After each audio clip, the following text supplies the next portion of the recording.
To say that Roy regretted burning Riza's back was an understatement.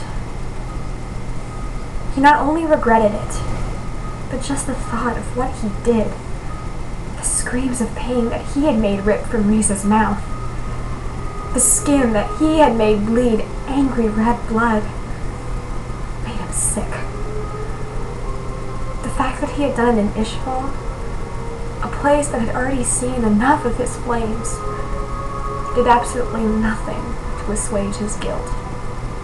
If anything, it only aggravated it. When he really thought about it, Roy knew that what made him regret that night wasn't the fact that he had burned the array.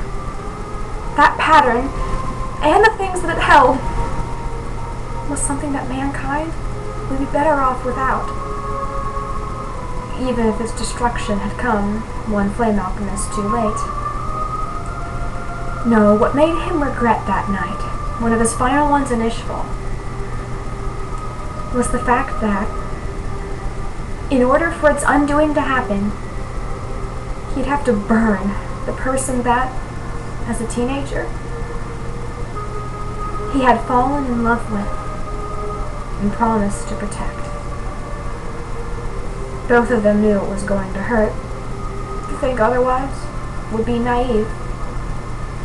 Still, whenever the first flame hit Riza's skin and her agonized screams began, Roy was still startled by it. It wasn't so much the fact that she did scream, as much as it was the fact that, suddenly, the idea was now a painful reality. Roy Mustang had hurt Riza Hawkeye. His thoughts, wicked in that way one's own thoughts can be, suddenly reminded him of all that he'd just done as he tended to Riza's wounds, determined to uphold his promise somehow. You've really done it this time. She's going to have more scars eventually, Roy. All of these wounds you're trying to patch up are going to mark her again. This time, though, you won't be able to erase them. It'll just be marks on top of marks. Scars she'll always have. She'll practically be wearing the evidence of what you did. It wasn't until a few hours later, when those thoughts and more had swum around his head for as long as he would let them, that he finally disclosed what he had been thinking to Riza in the form of apologies. He was sorry to have done it in the first place. Sorry he put her through so much pain.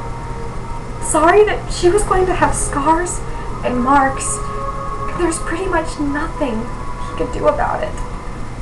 Sorry that he broke so many promises that even now he still wanted to keep to her. He probably would have gone on until sunrise if Riza hadn't cut him off. Roy, she began, her voice hoarse, I want you to remember two things. First of all, this was my decision. I wanted you to do this, so you have nothing to apologize to me for. The other thing you need to remember is that whenever my father put these secrets on my back, I, or at least that part of me, was pretty much paper to him at that point. And usually, paper that holds terrible secrets almost always ends up getting burned.